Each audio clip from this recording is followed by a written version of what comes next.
keinginan, rasa haus yang luar biasa untuk boleh kita terus meminta baptisan Roh Kudus, dan biar hari ini kita dipenuhi oleh Roh Kudus. Doa firman Tuhan kita akan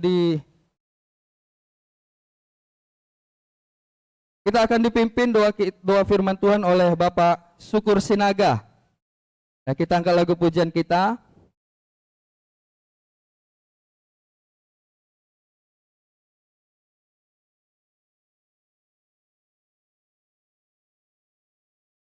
Betapa kasih-Mu ya Tuhan, kurasakan di dalam hidupku, Kau tuntun aku Tuhan, dan Engkau beri apa yang sungguh ku perlu. Buku pujian 336. Sembari kita juga akan memberikan korban bakaran kita, berikan yang terbaik di hadapan Tuhan.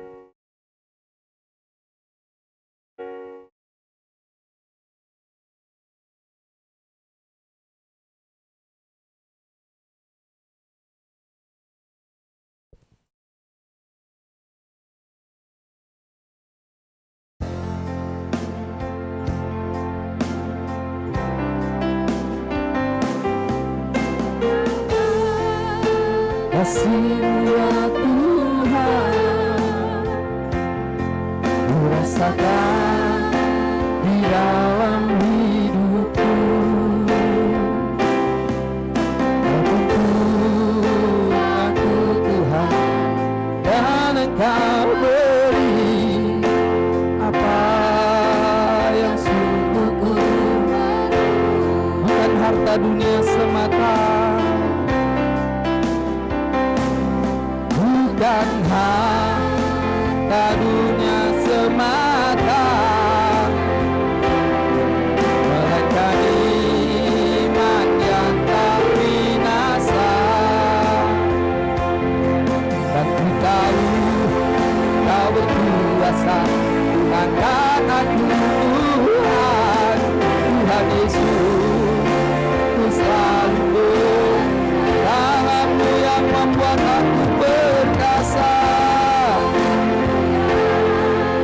membuat aku perkasa. Firman-Mu yang terbangkanku ke kuasa-Mu, kuasa-Mu yang membuat semua.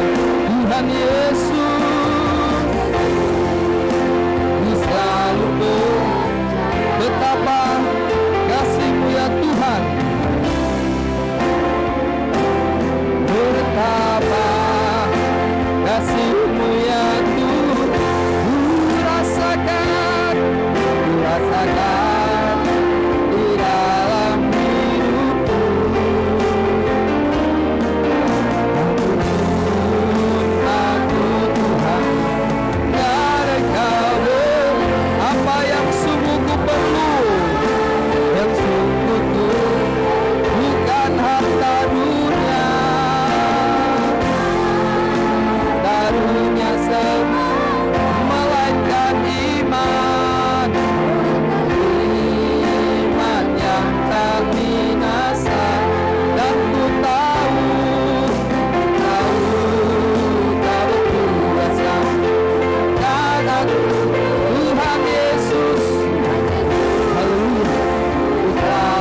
Tuhan Tuhan yang boleh kami pada malam ini pada Engkau. Ampuni kami ya Bapa di dalam segala banyak kelemahan kami, di dalam cara kami datang beribadah kepadamu, di dalam cara kami menyembah Engkau ya Bapa. Kami mohonkan Tuhan Engkau yang menguruskan semua, bahkan seluruh persembahan-persembahan kami yang boleh kami bawa kepadamu Tuhan, sebagai yaitu persembahan yang kami persembahkan untuk memuliakan Engkau. Biarlah itu semua Tuhan boleh menjadi hormat kemuliaan kami. Seluruh nyanyian kami, tepuk tangan kami, pujian dan penyembahan kami ya Bapa. Biarlah ini Tuhan boleh menjadi persembahan yang berkenan kepadamu. Bahkan juga persembahan-persembahan kolekta yang kami bawa kepada Tuhan. Biar ini Tuhan boleh menjadi bau yang harum yang menyenangkan Engkau. Dan Engkau boleh berkenan kepada seluruh ibadah kami malam ini ya Bapa. Bahkan Tuhan lebih daripada itu Bapa, kami Tuhan mau mendengarkan firman-Mu, supaya kami boleh Tuhan layak di hadapan Engkau. Kuduskan kami, hamba-Mu Tuhan yang akan menyampaikan firman-Mu. Engkau boleh pakai pergunakan Tuhan untuk menjadi alat-Mu, untuk boleh Tuhan mengajar kami ya Bapa. Dan Engkau Tuhan memampukan kami, supaya kami boleh mengarahkan seluruh hati kami, perhatian kami, pikiran kami, telinga kami untuk mendengarkan firman-Mu. Supaya jangan sia-sia firman yang Kau sampaikan lewat hamba-Mu ya Tuhan. Dan itu Tuhan boleh menjadi kekuatan bagi kami ya Bapa. Boleh menjadi penghantar bagi kami, untuk kami Bapa boleh datang menerima seluruh urapan daripada baptisan Roh Kudus bagi kami semua. Terima kasih Bapa, kami serahkan kepadamu. Berfirmanlah Engkau di tengah himpunan kami ini Tuhan malam ini. Kami siap mendengarkan Engkau. Terpuji Engkau, termulia Engkau Bapa kami, hanya di dalam nama Tuhan Yesus Kristus kami sudah berdoa. Haleluya, amin. Puji Tuhan. Saudaraku yang terkasih dalam nama Tuhan, mari terima firman Tuhan hari ini dengan sukacita yang luar biasa. Untuk itu, kembali kita semua bangkit berdiri Bapak Ibu. Kita akan mendengar firman Tuhan dari Bapak Gembala kita, dan kita tunggu Bapak Gembala kita angkat lagi pujian kita. Kita bangun tubuh Kristus dengan kuasa Roh Kudus, gereja yang kuat, Alkitabiah.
Puji Tuhan.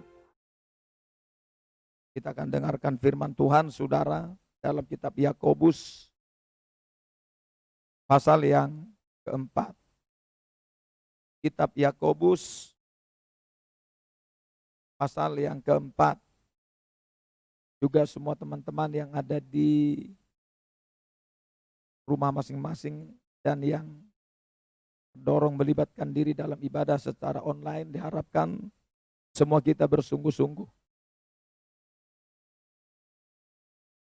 Yakobus pasal 4, kita baca saudara ayat 4 dan 5. Yakobus 4 ayat 4 dan 5. Kalau sudah ditemukan, mari kita baca bersama-sama. 3, 2, ya. Hai kamu orang-orang yang tidak setia, tidakkah kamu tahu bahwa persahabatan dengan dunia adalah permusuhan dengan Allah? Jadi barang siapa hendak menjadi sahabat dunia ini, ia menjadikan dirinya musuh Allah. Janganlah kamu menyangka bahwa kitab suci tanpa alasan berkata, roh yang ditempatkan Allah di dalam diri kita, diingininya dengan cemburu. Haleluya. Saudaraku yang saya kasihi dalam nama Tuhan Yesus. Jemaat yang dilayani oleh Yakobus didapati saudara di sana tidak sedikit telah memalingkan perhatian mereka kepada yaitu membangun persahabatan dengan dunia. Sementara kita tahu saudara, semenjak kita mengikrarkan diri akan mengikut Tuhan dalam perjalanan iman ini dengan setia, sampai kita nanti mengalami pengangkatan,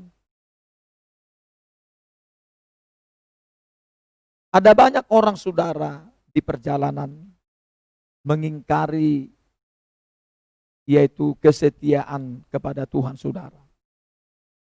Seperti di sini jemaat yang dilayani oleh Yakobus, rupanya mereka ini saudara telah membangun persahabatan dengan dunia di perjalanan iman mereka. Yang berkata, kenapa kamu tidak setia? Saudara, bicara mengenai setia, coba kita baca dulu saudara dalam kitab Amsal ya. Kita belajar dulu kembali tentang Amsal saudara. Di sini masih kosong, nggak apa-apa. Sebelah sini aja, Inang. Di sini boleh, sampingnya Inang Borusiringo, boleh. Sini aja. Ada itu si apa namanya? Nggak apa-apa. Ini, nggak di sini nih, tengah-tengah ini. Nggak apa-apa. Gak masalah.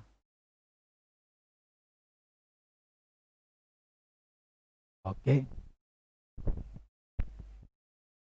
Baik saudara, kita baca dulu Amsal berkata begini tentang setia ini.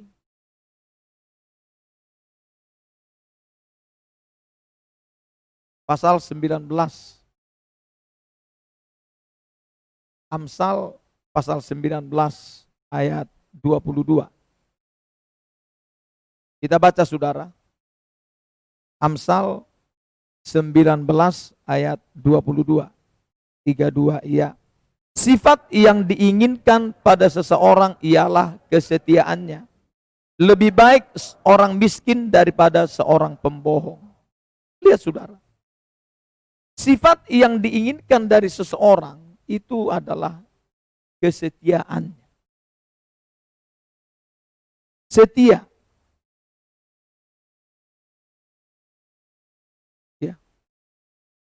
Karena memang saudara, kalau dalam kitab pasal 20 berkata, ayat yang ke-6 itu, banyak orang menyebut dirinya baik hati, tetapi orang yang setia, siapakah yang menemukannya? Saudaraku, hal yang diinginkan dari seseorang itu oleh Tuhan, sebetulnya memang dimulai dari kesetiaannya. Kenapa saudara bicara mengenai setia? Waktu kita telah mengambil keputusan mengikut Tuhan, bahwa di sana Tuhan menginginkan tidak ada yang lain yang boleh berjalan bersama dengan kita, kecuali hanya Tuhan Yesus saja, sebagai kekasih jiwa kita. Sehingga saudaraku, seperti orang kalau berpasang-pasangan, misalnya berpacaran lah begitu ya. atau misalnya suami dan istri. Yang diharapkan dari masing-masing pasangan ini satu dengan yang lain. Mereka berdua ini harus setia. Makanya saudara, kalau dalam kitab Wahyu berkata pasal 2, hendaklah engkau setia sampai mati. Setia kepada siapa? Setia kepada pasangan kita memang. Yaitu kepada Tuhan Yesus sebagai kekasih kita. Ya, kita harus setia.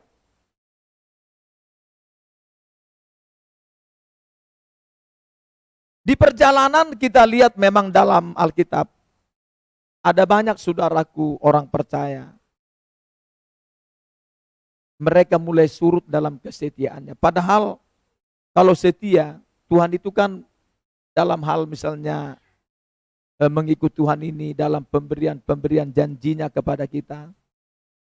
Firman Allah kan berkata kalau kamu setia dalam hal-hal yang kecil saja, maka nanti Tuhan akan mulai mempercayakan hal-hal yang besar. Ini namanya saudaraku kalau sudah mulai setia. Tuhan mengendaki kita setia kepada Dia. Yaitu apa yang menjadi maunya Tuhan, yaitu menjadi pelaku firman. Itu kita harus komit memang. Tapi memang di tengah perjalanan, kita juga harus mempersenjatai diri kita bahwa tidak sedikit saudaraku bagaimana kuasa kegelapan mempengaruhi perjalanan kita agar kita berpaling kepada dunia ini. Seperti jemaat yang ada yaitu yang dilayani Yakobus kembali saudara. Apa katanya di sini? Rupanya mereka ini di tengah perjalanan, ayat ini berkata, mereka telah membangun persahabatan dengan dunia. Sehingga saudaraku ketika mulai memalingkan dirinya kepada dunia ini, Roh Kudus yang ditempatkan dalam diri jemaat itu, mulai saudaraku di sana cemburu. Ayat ini berkata, jangan kamu kira tanpa alasan. Firman berkata, Roh Kudus yang ditempatkan dalam diri kita, diingininya dengan cemburu. Cemburu saudara memang. Kalau dilihat tidak setia saudara, mulai saudaraku berpaling kepada dunia, cara-cara hidup di dalam daging, maka saudaraku berhati-hati dengan Roh Kudus yang ada di dalam diri kita. Kalau sudah dia cemburu bisa sangat berbahaya saudara, terus terang saja. Tapi saudaraku coba kita baca dulu, dunia dimaksud di sini apa? Sehingga saudaraku membangun persahabatan dengan dunia. Coba kita ulangi dulu baca 1 Yohanes 2. 1 Yohanes 2. Kita baca. Ayat 15.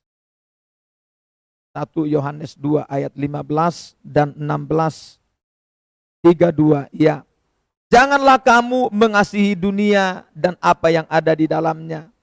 Jikalau orang mengasihi dunia, maka kasih akan Bapa tidak ada di dalam orang itu. Sebab semua yang ada di dalam dunia, yaitu keinginan daging dan keinginan mata, serta keangkuhan hidup, bukanlah berasal dari Bapa, melainkan dari dunia. Saudara, lihat di sini. Kalau dalam 1 Yohanes, pasal yang kelima saudara. Sekarang ini bagaimana kita tahu dunia sudah dikuasai, yaitu oleh si jahat. Kalau kata 1 Yohanes 5 ayat yang ke-19, ayat ini berkata, kita tahu bahwa kita berasal dari Allah dan seluruh dunia berada di bawah kuasa si jahat. Sekarang ini dunia yang diisi dengan 3 bagian. Baik keinginan mata, keinginan daging, dan keangkuhan hidup. Ini saudaraku memenuhi seluruh dunia sekarang ini. Dan kita berada di tengah-tengahnya. Tetapi saudara jangan salah, 2 Korintus 10 berkata, walaupun kita berada di dalam dunia, tapi jangan kita berjuang secara duniawi. Di mana di dalamnya ada, lihat di sini, keinginan daging, keinginan mata, serta keangkuhan hidup. Saudara sudah tahu kan keinginan daging, keinginan mata, dan keangkuhan hidup? Keinginan daging itulah dikatakan Galatia 5 ayat 19 dimulai. Di mana dikatakan di sana perbuatan daging telah nyata, kecemaran, kebulan, iri, dengki, dan semua saudaraku kemabukan. Ada banyak di sana keinginan daging. Lalu saudara keinginan mata.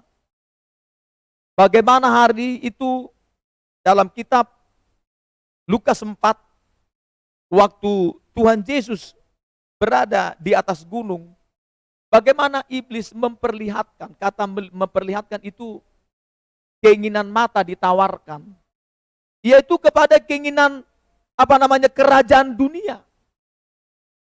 Ya, kerajaan dunia. Semua itu kuberikan kepadamu. Lihatlah begitu megahnya semua.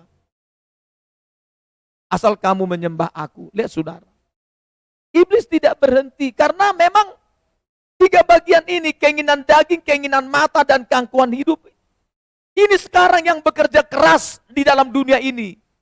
Menjadi senjata kuasa kegelapan. Untuk yaitu mereka berjuang mengalihkan perhatian orang percaya jangan lagi tertuju kepada perkara-perkara di atas atau perkara sorga. Dan memang mereka berhasil. Itu terbukti dalam kitab Matius pasal 22 berkata. Dikatakan ayat itu, banyak orang terpanggil, tapi sedikit yang terpilih. Artinya di sana, mereka yang terpanggil ini, di perjalanan iman mereka, iblis berhasil mencuri perhatian mereka, agar memperhatikan dunia ini, yaitu keinginan daging, keinginan mata, keangkuhan hidup. Dan di sini mereka terus si iblis itu mempengaruhi agar terjadi saudaraku dalam diri mereka terikat kepada cara-cara hidup secara duniawi ini saudara. Tapi beruntunglah Tuhan Yesus. Dia saudaraku langsung menolak dengan mempergunakan firman. Dia nggak silau dengan hari itu kerajaan dunia ini. Makanya saudara, kita berkata dalam 2 Korintus 4, kami hidup ini tidak memperhatikan yang kelihatan. Tapi kami memperhatikan yang tidak kelihatan. Yaitu apa saudara? Upah mereka di sorga. Itu yang dilihat saudara. Perkara-perkara di atas. Perkara sorga.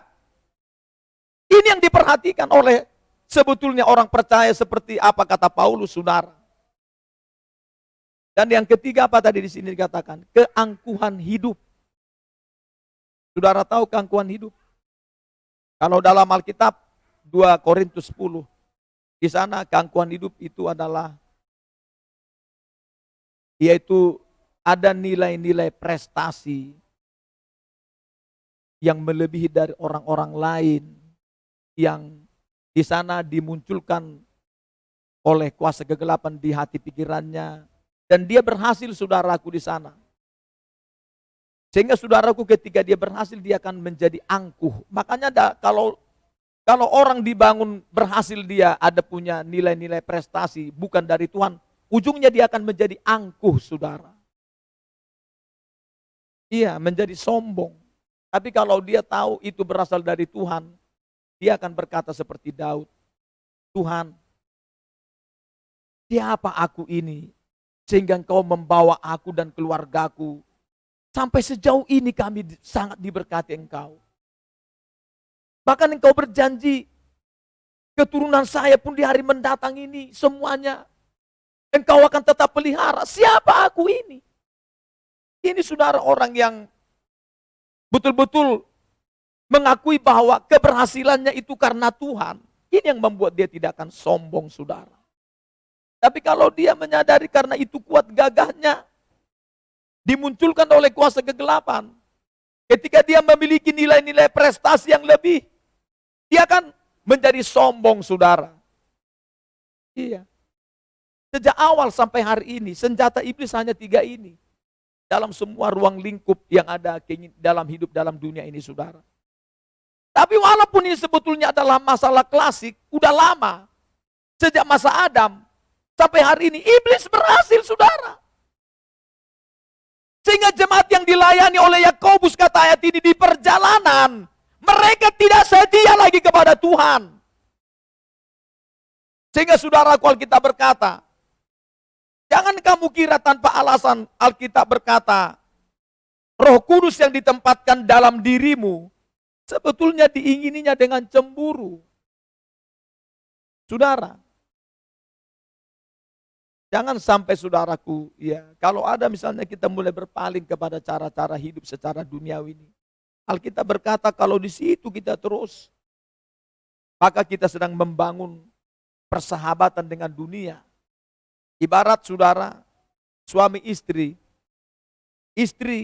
tiba-tiba tidak setia, dia mulai bersahabat dengan yang lain, tidak lagi kepada suaminya. Membangun hubungan secara lebih, saudara. Maka nanti suaminya pasti cemburu, saudara. Seperti itu, Yesus adalah kekasih jiwa kita. Ketika kita mulai memalingkan wajah kita, bersahabat dengan cara-cara hidup secara duniawi, pasti dia cemburu, saudara. Disebut ini tidak setia. Alkitab berkata, sifat yang diinginkan dari seseorang itu adalah kesetiaannya. Setia.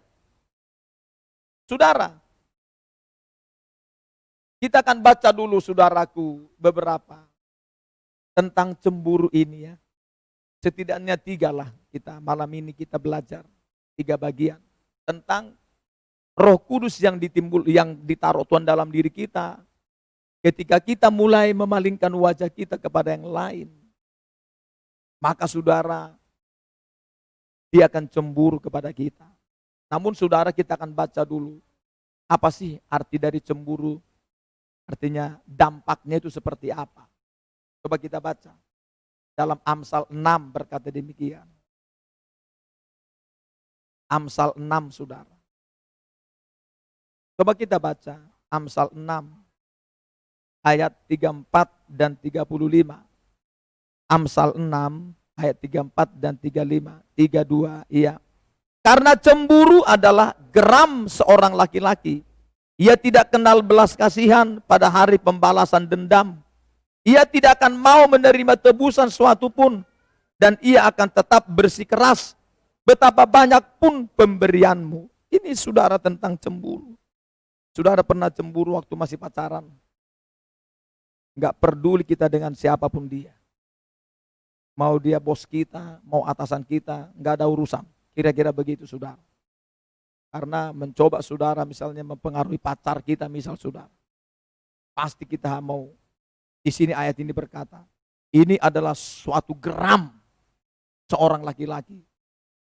Ia tidak kenal belas kasihan pada hari pembalasan dendam. Ia tidak akan mau menerima tebusan suatu pun. Dan ia akan tetap bersikeras betapa banyak pun pemberianmu. Ini saudara. Kalau sudah namanya cemburu, saudara, Roh Kudus di dalam diri kita, saudara. Alkitab berkata, Allah kita adalah Allah yang cemburu. Berhati-hati, saudara. Jangan sampai Roh Kudus yang ditempatkan dalam diri kita, kita abaikan. Ya, Roh Kudus. Tuhan ingin Roh Kudus ini dalam diri kita.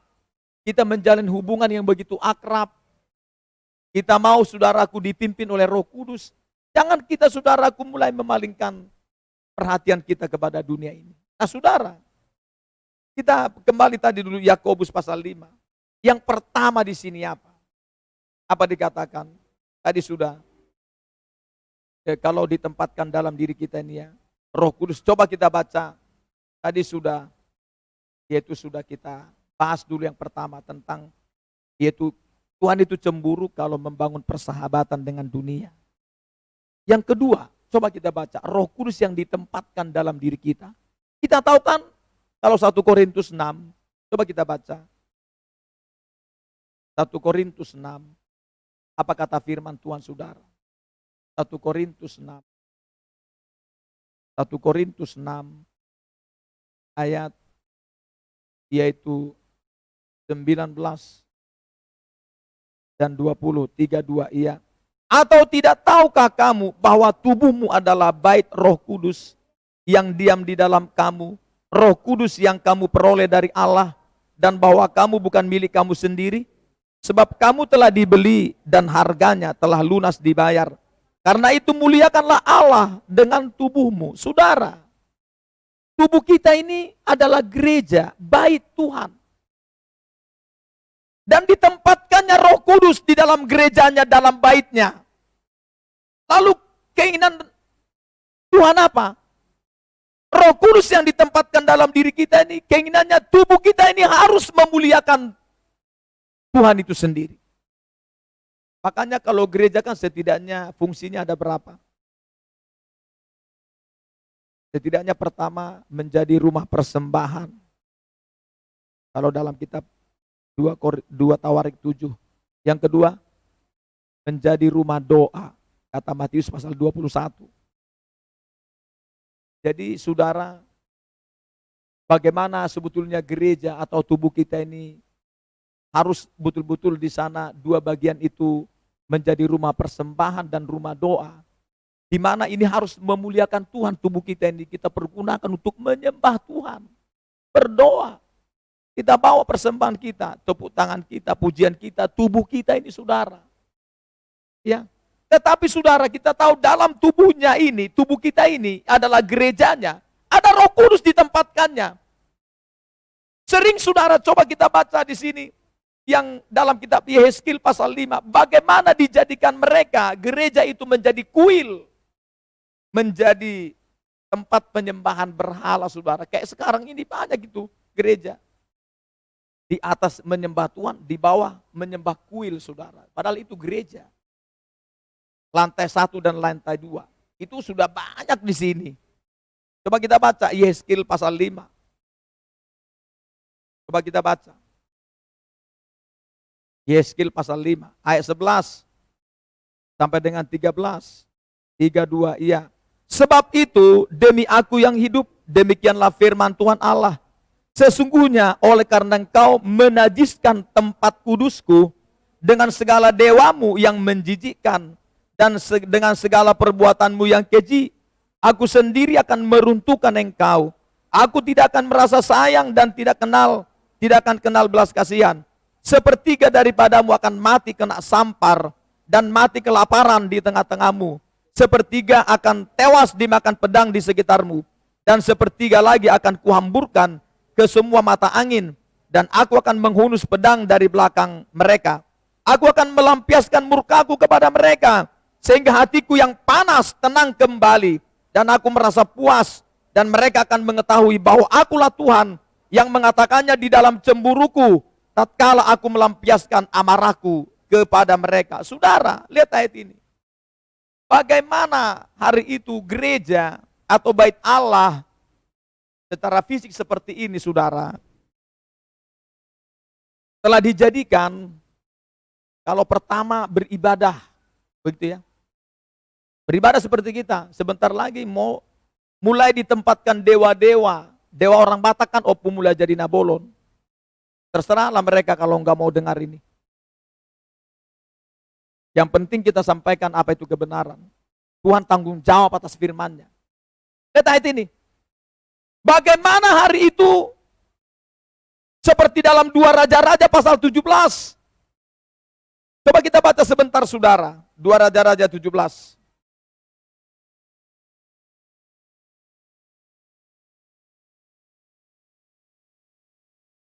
Lihat ayat ini, ayat 32 sampai 34.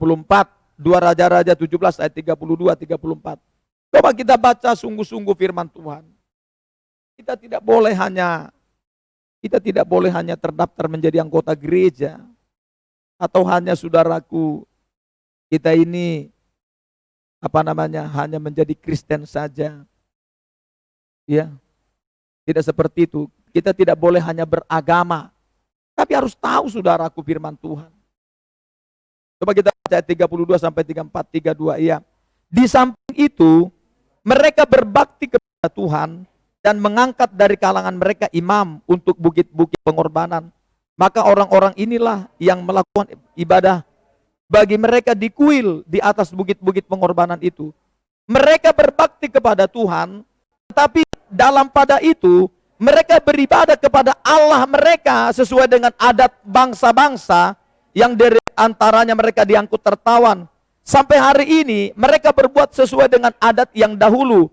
Mereka tidak berbakti kepada Tuhan dan tidak berbuat sesuai dengan ketetapan, hukum, undang-undang, dan perintah yang diperintahkan Tuhan kepada anak-anak Yakub yang telah dinamainya Israel. Ayat ini saudara kalau kita baca, hari itu kan ada beberapa bangsa, harus mereka dipindahkan, yaitu bangsa lain ke Yerusalem, Samaria. Saya di Samaria. Tempat orang Israel bermukim, tinggal di sana. Orang Israel sudah dibuang ke tanah Babylon. Yang sisa di sana hanya orang-orang miskin yang sederhana, yang dipercaya oleh Raja Nebukadnezar tinggal di Samaria, di Yerusalem untuk di sana mereka bercocok tanam agar tetap terpelihara, yaitu Yerusalem. Tapi orang-orang awam, orang-orang sederhana. Lalu datanglah mereka bangsa lain. Dan di sana Tuhan mengatakan harus mengikuti cara ibadah yang ada di Yerusalem atau di Samaria. Beribadah kepada Allah Abraham, Ishak dan Yakub yang kita kenal dalam nama Yesus. Dan ternyata di sana apa yang terjadi saudara? Mereka itu berbakti kepada Allahnya Israel, tetapi beribadah juga dengan cara-cara mereka yang lama, yaitu beribadahnya dengan cara menjalankan adat istiadat, kata ayat ini. Ayat ini. Sampai hari ini ayat ini berkata, mereka berbakti kepada Tuhan, tetapi dalam pada itu mereka beribadah juga kepada Allah yang lain sesuai dengan adat istiadat mereka. Saudara tahu ketika melakukan ritual adat itu sedang beribadah.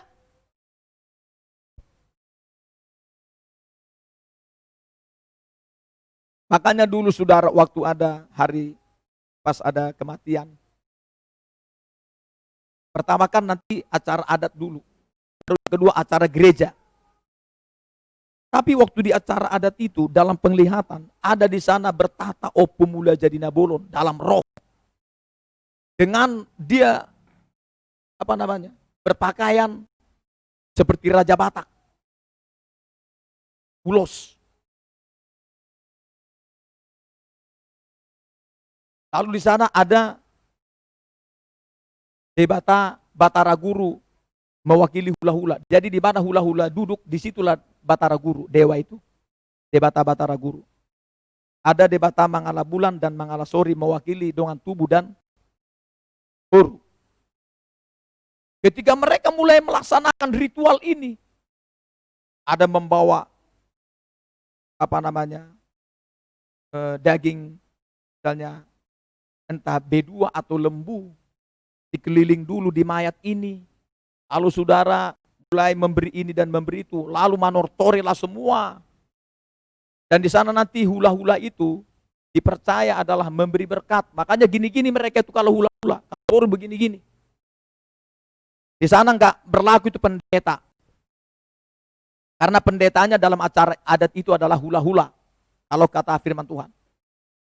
Hula-hula itu dianggap adalah pendetanya atau imam yang memberi berkat. Walaupun saudaraku hula-hula itu tukang judi, tukang mabok, ya, dipercaya itu memberi berkat. Apa yang terjadi saudara? Lalu sudah terjadilah di sana. Semua persembahan itu ketika mereka melakukannya, dipersembahkan kepada Opumula jadi Nabolon. Opumula jadi Nabolon tertawa puas di sana saudara. Makan yang enak sehingga dia gemuk. Persis seperti Yeremia 3. Semua penghasilan yang diambil selama ini, udah capek kerja, dipersembahkan kepada Opumula jadi Nabolon sampai ratusan juta. Coba kalau ke gereja, boro-boro 1 juta, ibadah Natal berapa? Cukup 10.000. Coba kalau adat itu, iya saudara. Padahal itu memakan hasil pekerjaan mereka selama ini, berhala itu. Tapi nggak sadar-sadar saudara. Walaupun sudah kita kasih tahu. Lihat ayat ini. Ayat ini berkata mereka berbakti kepada Tuhan. Mereka berbakti juga kepada Allah mereka yang dahulu. Seperti kita orang Batak. Pemuda jadi Nabolon. Ya. Melalui dengan ritual adat. Kata ayat ini ya, bukan kata saya.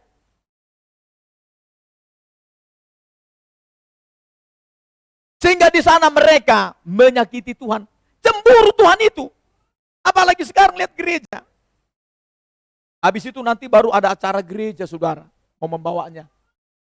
Di sana berpesta saudara. Yaitu waktu acara ritual. Aduh. Habis. Yang habis. Nanti gereja apa? Habis itu acara gereja ibadah lagi. Jadi 2 kali ibadahnya. Pertama ibadah kepada dewa-dewa dengan menggunakan ritual. Dibilang, oh itu kan dulu. Dulu ada penyembahan, sekarang pun mereka lakukan itu. Itu dalam penglihatan.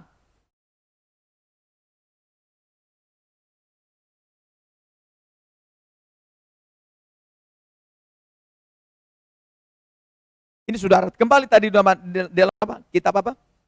Yeskiel pasal yang kelima, lihat. Mereka telah menajiskan tempat kudusku. Kata dia. Dengan segala dewanya yang menjijikkan. Dan dengan segala perbuatan yang keji. Ritual adat itu adalah perbuatan keji. Sehingga saudara, apa dikatakan di sini? Mau nggak mau sepertiga daripadamu akan mati kena sampar. Sekarang ada banyak penyakit sampar. Seperti pandemi COVID-19 ini.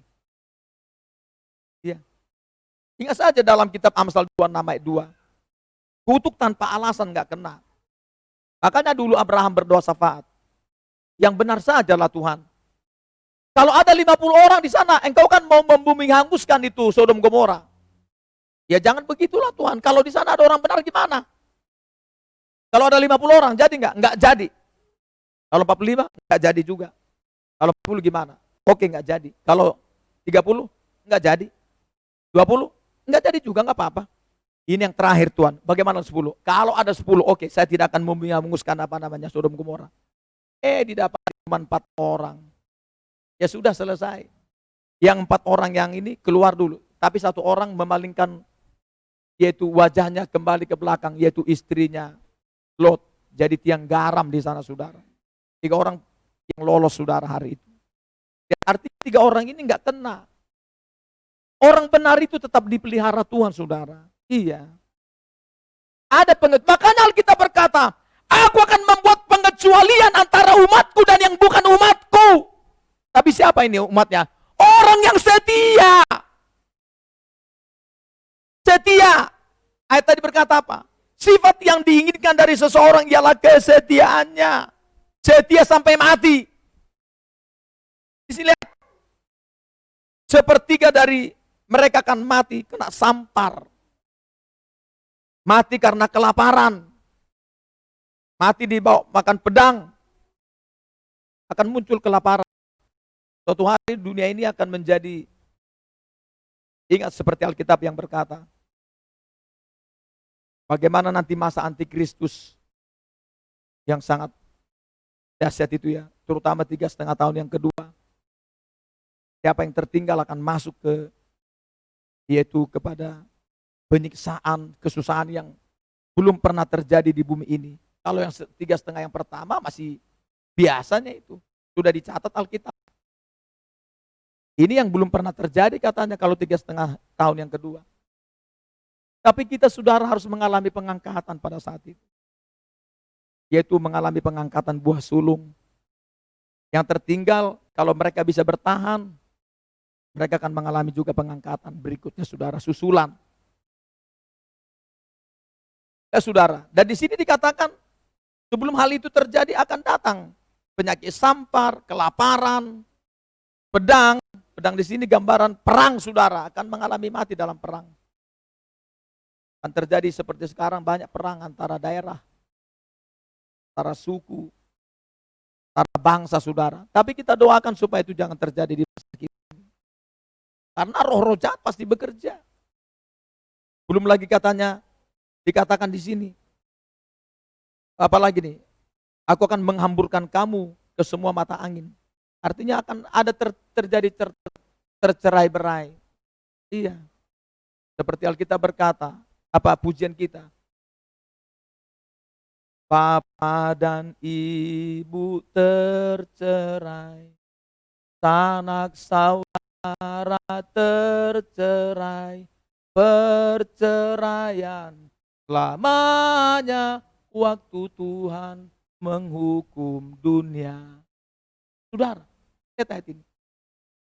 Karena saudara kayak sekarang lihat, kalau gereja banyak gereja, setelah nanti acara pernikahan, sebentar lagi acara ritual adat.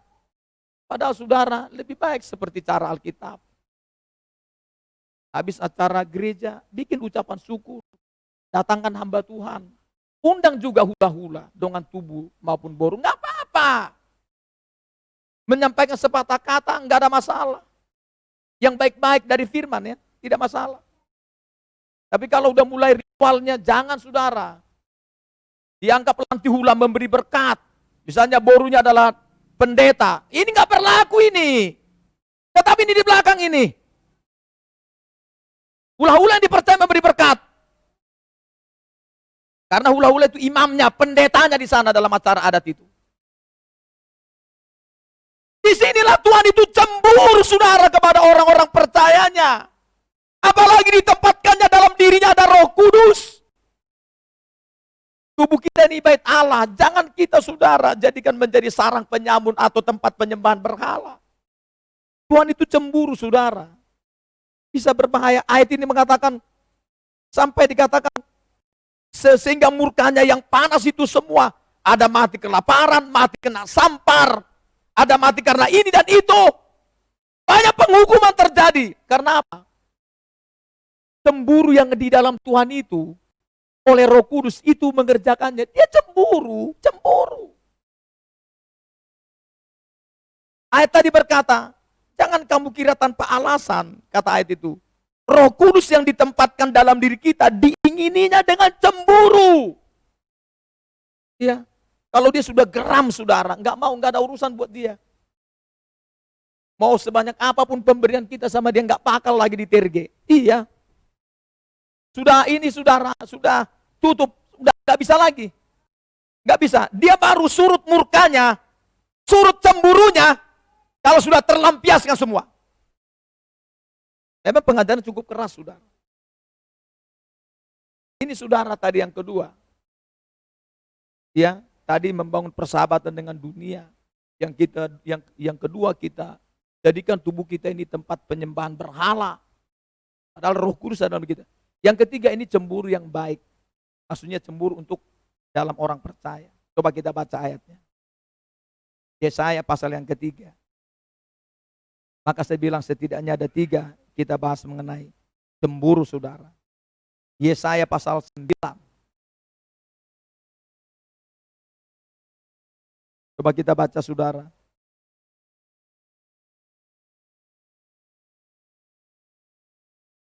Ayat 5 sampai dengan 6. Yesaya 9 ayat 5 sampai 6. 3, 2, iya. Sebab seorang anak telah lahir untuk kita. Seorang putra telah diberikan untuk kita. Lambang pemerintahan ada di atas bahunya. Dan namanya disebutkan orang penasehat ajaib. Allah yang perkasa. Bapa yang kekal. Raja damai. Besar kekuasaannya, dan damai sejahtera tidak akan berkesudahan di atas tahta Daud dan di dalam kerajaannya, karena ia mendasarkan dan mengokohkannya dengan keadilan dan kebenaran dari sekarang sampai selama-lamanya. Kecemburuan Tuhan semesta alam akan melakukan hal ini. Apa yang dimaksud cemburu yang baik di sini? Karena didapati saudara dunia ini, ya, dunia ini sudah sangat menekan orang percayanya. Bahkan sampai dulu runtuh, memang karena dosa orang Israel. sama seperti kita. Tetapi saudara, Tuhan tidak ingin saudaraku perjanjiannya itu tidak terjadi. Sehingga saudaraku dia mulai cemburu kepada cara-cara dunia ini. Sehingga dia harus dengan cemburunya lah, dia tidak boleh saudaraku orang percaya harus mengalami musnah atau habis di dunia ini. Tapi dia membangun kembali. Makanya saudara, karena cemburunya Tuhanlah salah satunya. Bapa di sorga mengutus anaknya yang tunggal. Yaitu di sini seorang anak telah lahir. Tuhan Yesus saudara datang ke dalam dunia. Karena apa? Dunia ini sudah dikuasai oleh kuasa kegelapan. Penuh dengan kedagingan, dengan dosa. Di mana lagi nanti orang percaya sementara dunia ini diwariskan sebetulnya untuk dinikmati oleh orang percaya menurut Kejadian pasal yang pertama. Dan Tuhan ingin sebanyak mungkin jiwa boleh dimenangkan. Sehingga saudara lewat Tuhan Yesus, karena cemburu itu dari Bapa, oleh Roh Kudus datanglah ke dalam dunia diutus. Supaya yaitu yang terjadi selama ini, yaitu moral yang sudah runtuh. Tidak ada lagi yang berbuat baik, semuanya sudah dalam dosa. Yesuslah yang memulai pembangunan itu saudara, karena cemburu. Dia akan membangun kembali, karena dilihat dunia ini sudah mulai, sudah enggak jelas saudara. Sehingga Yesus pun saudaraku, dengan cara memang tragis, dia harus dibunuh, disalibkan, tapi dia menjadi batu penjuru, membangun sebuah pelayanan. Di sana saudaraku, pelayanan itu adalah pelayanan roh. Di dalam dunia sekarang ini. Sehingga saudaraku sebanyak mungkin orang dalam dunia ini dibawa kembali kepada Yesus. Dan di sana Roh Kudus yang melakukannya dengan cemburunya.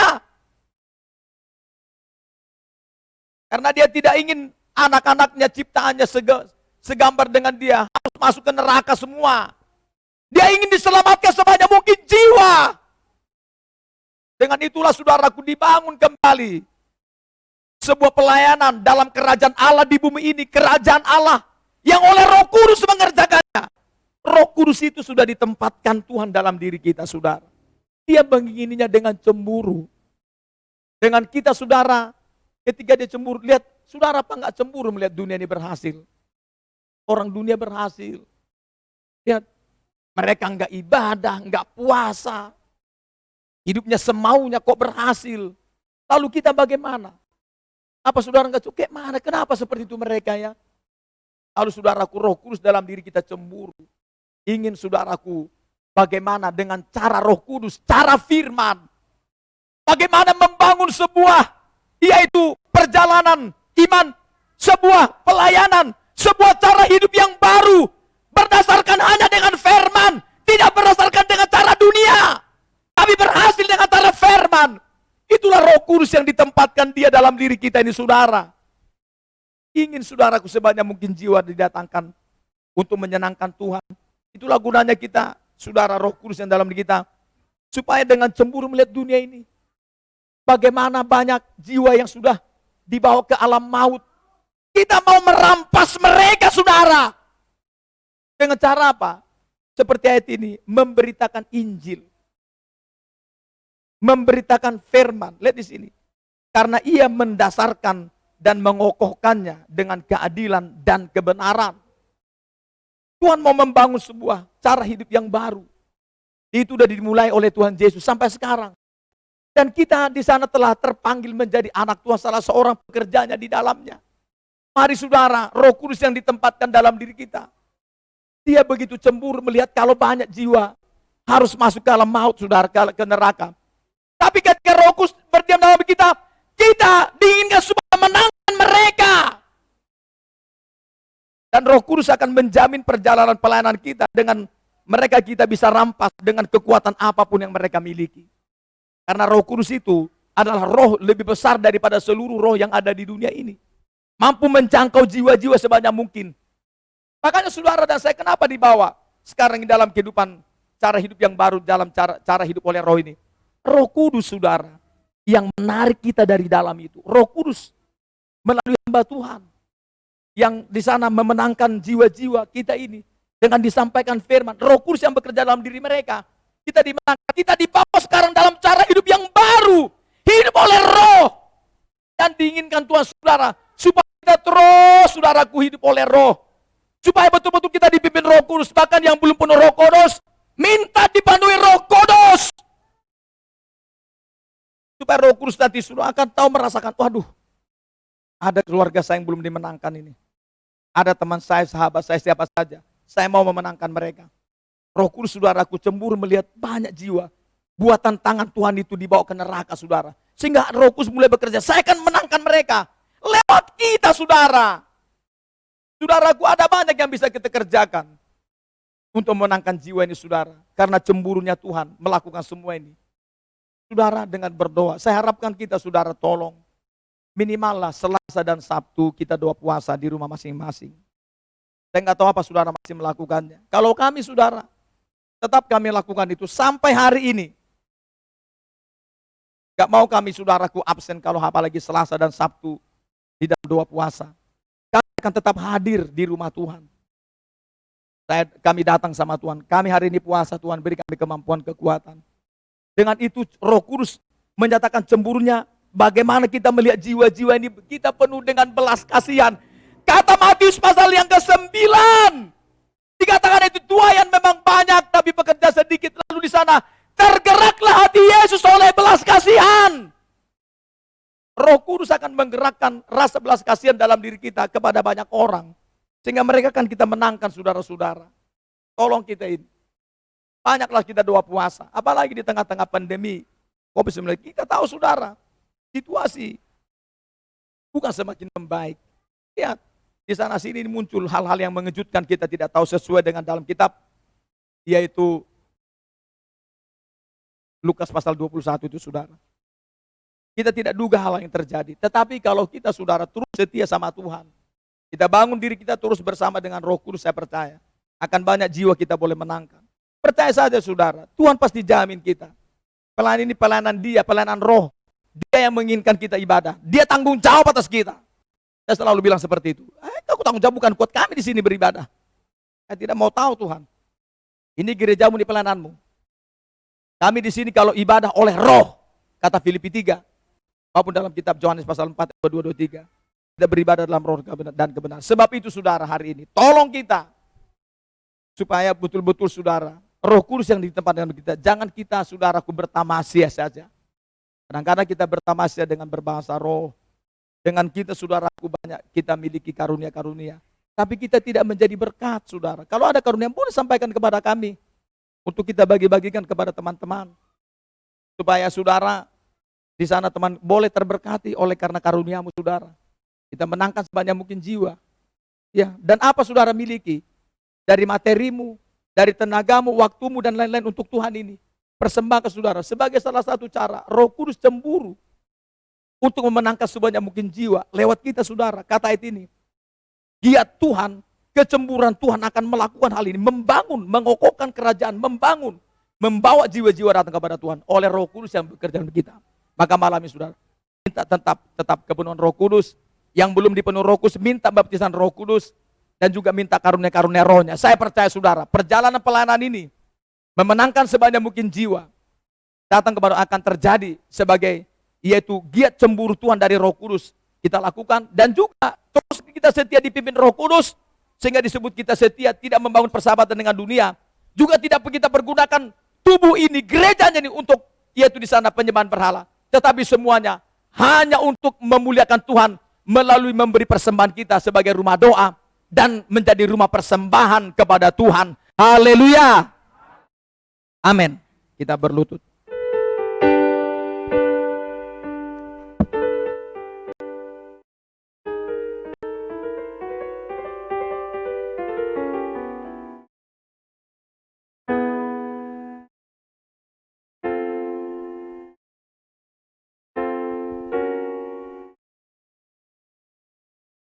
Kita angkat pujian yaitu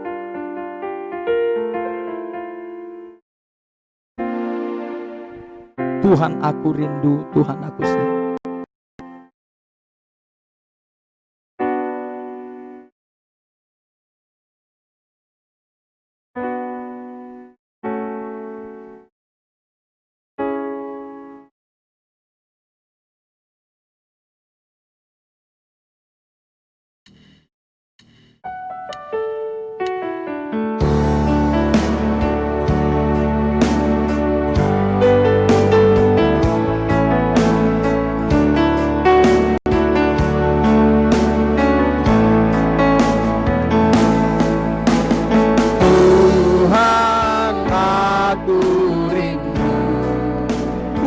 aku siap, Tuhan aku siap. Penuhi aku dengan Roh-Mu. Ku rindu lawatan-Mu, Tuhan aku rindu, Tuhan.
Terpujilah namamu Bapa surga yang telah mengerjakan ibadah kami pada malam hari ini.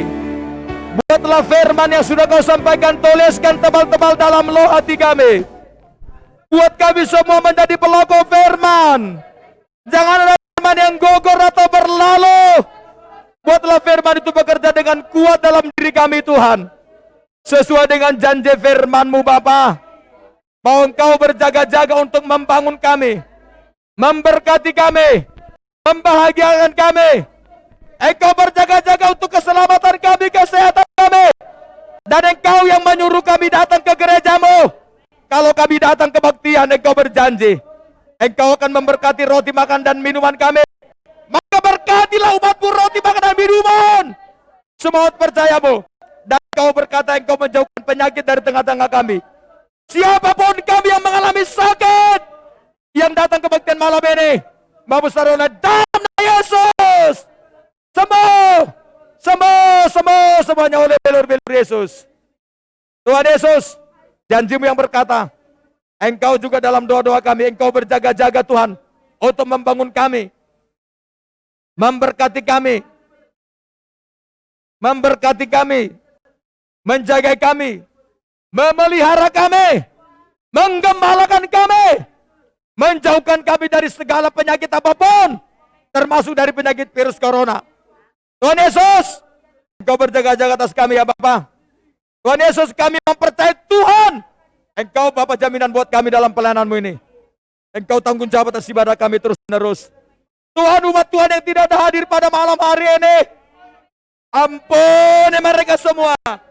Ampuni Tuhan, maafkan mereka. Buat dari mendatang kembali beribadah bersama kami penuh kerinduan. Yakinkan mereka dengan firman Tuhan. Tolonglah Tuhan Yesus. Berkatilah semua umat-Mu. Tuhan Yesus, kami berdoa. Berkati semua usaha pekerjaan kami. Buatlah mengalami peningkatan terobosan promosi kemajuan luar biasa. Jauhkan dari kekurangan, kebangkrutan, kemiskinan, kerugian, bahkan dari PHK. Jangan ada yang dimutasi keluar daerah. Berikan pekerjaan yang belum ada pekerjaan. Baik kepada kaum bapak, kaum ibu, muda-mudi, serta yang sudah lulus sekolah. Dan yang akan lulus sekolah di kota Palembang saja di Palembang. Sungai ini, Sungai Batu Raja, pendopo. Berkati semua umat Tuhan yang beribadah. Yakinkan dengan firman Tuhan. Bahkan lagi keluarga-keluarga baru muda menerima yang baru datang beribadah ke sini Tuhan.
Saksian ibu itu mengatakan, setelah kami doakan benjolan yang ada di lehernya, dia mulai mengecil dan mulai mengecil. Maka kami mendoakan saat ini si Magda, dalam nama Yesus, supaya benjolan itu lenyap semuanya. Dalam nama Yesus, tanpa bekas. Oleh bilur-bilurmu semua penyakit sembuh. Serta juga kami berdoa, supaya Engkau beri dia kekuatan. Ibu itu serta juga si Magda sehat senantiasa, bungkus dengan kuasa darah-Mu. Terpuji namamu Bapa. Demikianlah Tuhan Yesus, jauhkan yaitu kami Bapa, yaitu dari virus corona. Jauhkan kami, jauhkan kota kami di Bapa, Palembang ini, Sumatera Selatan, Indonesia ini, bahkan dunia ini dari virus corona Tuhan. Bungkus balut kami dengan darah-Mu. Terima kasih Tuhan. Demikianlah Bapa sorga. Bentar lagi Tuhan kami akan pulang, antarkan dengan selamat lancar. Segala maksud jahat, segala roh kecelakaan, kami tolak dalam nama Yesus. Lindungi kami Tuhan, bungkus kami dengan darah-Mu. Jauhkan kami, yaitu Bapa, dari segala macam perbuatan jahat. Demikian Bapa dalam tidur malam ini, dan seterusnya sampai besok pagi. Tetap kami perkatakan firman Tuhan. Orang yang duduk dalam lindungan yang maha tinggi, dan yang bermalam dalam naungan yang maha kuasa akan berkata kepada Tuhan, tempat perlindunganku dan kubu pertahananku, Allahku yang kupercayai. Sungguh dialah yang akan melepaskan engkau dari jerat penangkap burung, dari penyakit sampar yang busuk. Dengan kepaknya ia akan menudungi engkau. Di bawah sayapnya engkau akan berlindung. Kesetiaannya ialah perisai dan pagar tembok. Engkau tak usah takut terhadap kedahsyatan malam, terhadap panah yang terbang di waktu siang, terhadap penyakit sampar yang berjalan dalam gelap, terhadap penyakit menular yang mengamuk di waktu petang. Walau 1000 orang rebah di sisimu dan 10.000 di sebelah kananmu, tetapi itu tidak akan menimpamu. Engkau hanya menontonnya dengan matamu sendiri dan melihat pembalasan terhadap orang fasik. Sebab Tuhan adalah tempat perlindunganmu, dari maha tinggi telah kau buat tempat perteduhanmu. Malapetaka tidak akan menimpa engkau dan tulah tidak akan mendekat kepada kemahmu. Sebab malaikat-malaikat yang akan diberitahunya kepadamu untuk menjaga engkau di segala jalanmu. Mereka akan menatang engkau di tangannya sehingga kakimu tidak terantuk kepada batu. Singa dan ular tedung engkau akan langkahi, engkau akan menginjak anak singa dan ular naga. Sungguh hatinya melekat kepada aku, maka aku akan meluputkannya. Aku akan membentenginya sebab ia mengenal nama aku. Bila ia berseru kepada aku, maka aku akan menjawab. Aku akan menyertai dia dalam kesesakan. Aku akan meluputkannya dan memuliakannya. Dengan panjang umur akan kukenyangkan dia, dan akan kuperlihatkan kepadanya keselamatan daripada aku. Saya percaya ketika hamba-Mu memperkatakan firman ini, maka firman-Mu, bekerjalah kepada semua kami umat Tuhan, baik para hamba-Mu dan para jemaat Tuhan. Jemaat-Mu Gereja Pentakosta di Sidang Palembang Sentur 3 Sungai Batu Raja Pendopo, serta yang melibatkan diri malam ini dalam ibadah secara online. Terima kasih Bapa. Demikian dalam tidur malam ini kami percaya firman menjagai kami. Dan besok pagi bangunkan kami dengan tubuh makin kuat, makin sehat. Ingatkan kami datang berdoa terlebih dahulu sehingga besok hari, sampai Maranatha, hidup kami terpelihara. Engkau telah bawa kami hidup berkemenangan, berkelimpahan, mengalami keberuntungan, keberhasilan, sukacita, kebahagiaan, mengalami mujizat Tuhan, mengalami yaitu tubuh yang makin kuat, makin sehat. Dan Engkau telah jauhkan kami dari semua penyakit apapun, termasuk penyakit virus corona. Terpuji namamu Bapa. Kami sudah percaya Tuhan sudah kabulkan doa kami dalam nama Tuhan Yesus Kristus. Kami sudah berdoa dan mengucap syukur. Haleluya. Mari kita masuk doa kami. Bapa kami dalam surga, datanglah kerajaan-Mu, jadilah kehendak-Mu di bumi seperti dalam surga. Berilah kami pada makanan kami, dan ampunilah kami kesalahan, seperti kami juga mengampuni orang bersalah pada kami. Dan jangan bawa kami ke dalam pencobaan, tetapi lepaskan kami dari peranjang. Karena Engkau punya kerajaan dan kuasa dan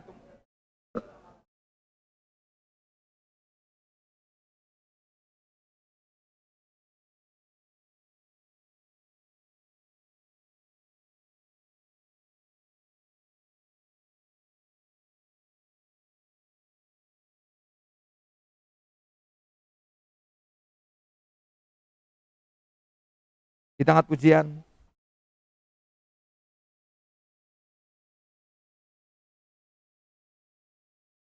Di seluruh dunia roh Allah bekerja.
selamat berbakti. Tuhan Yesus memberkati kita semua. Haleluya. Amin. Silakan dipakai plastiknya. Jangan menyentuh wajah atau hidung, mata, hidung atau mulut sebelum cuci tangan.